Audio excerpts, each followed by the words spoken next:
take your hand out of your pocket, please, sir? Thank you, sir.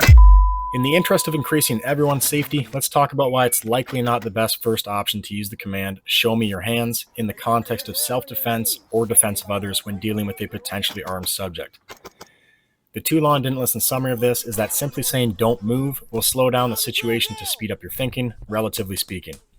On the contrary, by asking a subject to see their hands as your first step in testing compliance, you are creating a new and unnecessary OODA loop moment for yourself that will put you even further behind in the action-reaction race.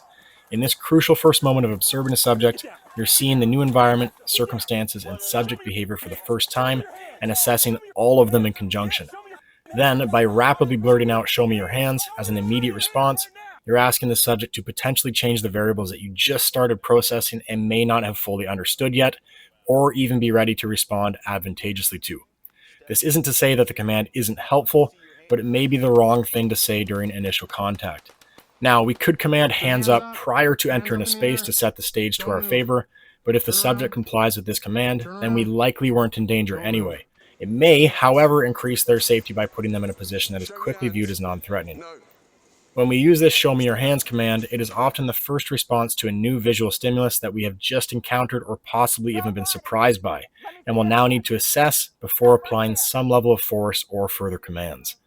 Think of an operator in a CQB environment entering a room and being exposed immediately to a person hiding in the deep corner that they were unable to see from the threshold during entry. In this crazy scenario, the subject's hands are not visible as they're crouched behind a nightstand with only their head and shoulders showing. Seeing this at a dynamic speed can sometimes initiate a bit of a panic because we can't see what they're doing with their hands, and then trigger an immediate response, being generally a verbal command of some sort, which is often "let me see your hands," or "show me your hands," or "take your hands out of your pocket" in some type of ultra manly and aggressive tone. This leaves the subject with two options. 1, present his hands, or 2, don't present his hands. So which one of these options is more dangerous to the operator? Presenting his hands can kill us, and not presenting his hands likely can't. If the subject doesn't show his hands, then we have our first clue that we may be dealing with an armed or resistant subject and should begin thinking about the best contextual options to mitigate the risk of getting killed by them. However, at this point, not seeing the hands hasn't killed us, and in the large majority of circumstances, the subject will need to display his hands to deploy a weapon. Now, if the subject starts moving as a response to our initial command to show their hands, we've already given them a head start to the death race because a precondition of our command is our allowance and expectation for them to move and show us their hands. This means we're often anticipating compliance when they start to move because they are moving their hands after we just told them to do so. Let's say the subject can present and fire an unnamed shot in 3/4 of a second.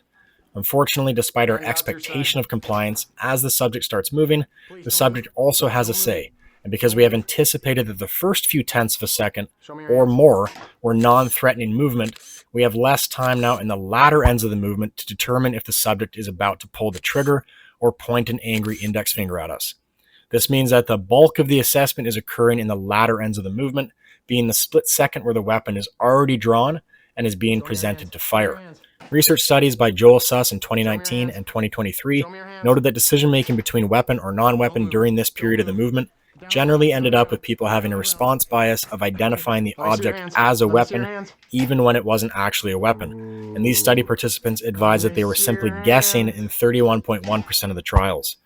This is likely a response of primal self-preservation and something that we want to avoid by attacking the problem earlier and having more time to assess intelligently. A further issue with this allowance for the subject to move is that the movement itself could be slower and less deliberately aggressive as a subject tries to disguise their movement of the concealed weapon into a more advantageous position before committing to presenting the weapon, which means we're losing a couple pre-contact cues that we would normally rely on, such as an abruptly fast and apparent drawing motion from a previously static position. These are two things which were noted in the same study as being common perceptions of a threatening motion or draw.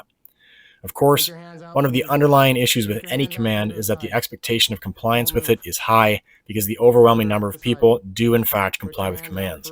Many commands in this sense become more of an unconscious knee-jerk reaction or theatrical checklist of things we're supposed to say or think someone in our position should say without truly thinking of the context and determining their usefulness.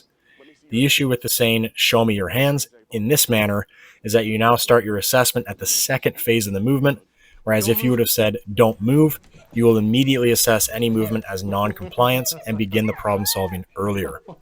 Even if the subject feigns compliance by staying still and looking for an angle, you're initiating the contact in the way that you see fit based on the context and moving your puzzle pieces on the board to ensure you have the best possible response should an ambush occur.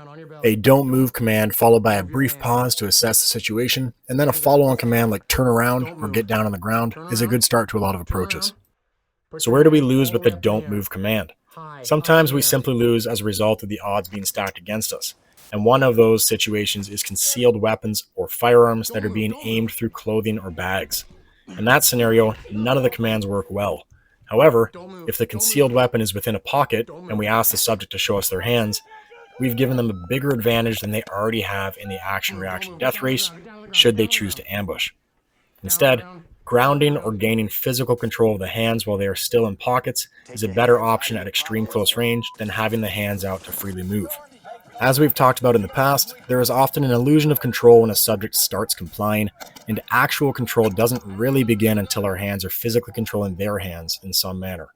Whatever option we do choose, we do want to ensure that our tactics and commands are centered around non-compliant individuals and not the reverse.